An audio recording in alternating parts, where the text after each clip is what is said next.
نبی کریم صلی اللہ علیہ وآلہ وسلم نے فرمایا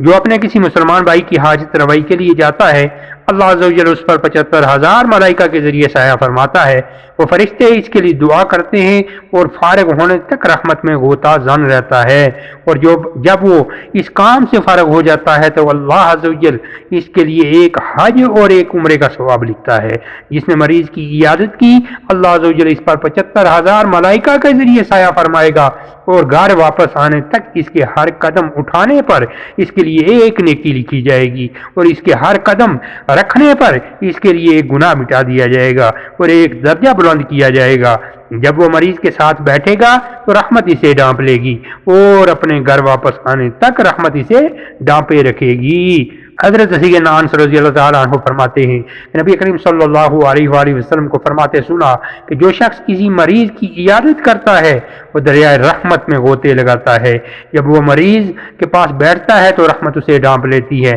میں نے عرض کیا یا رسول اللہ صلی اللہ علیہ وسلم یہ تو اس تندرست کے لیے ہے جو مریض کی عیادت کرتا ہے، اس مریض کے لیے کیا ہے؟ فرمایا اس کے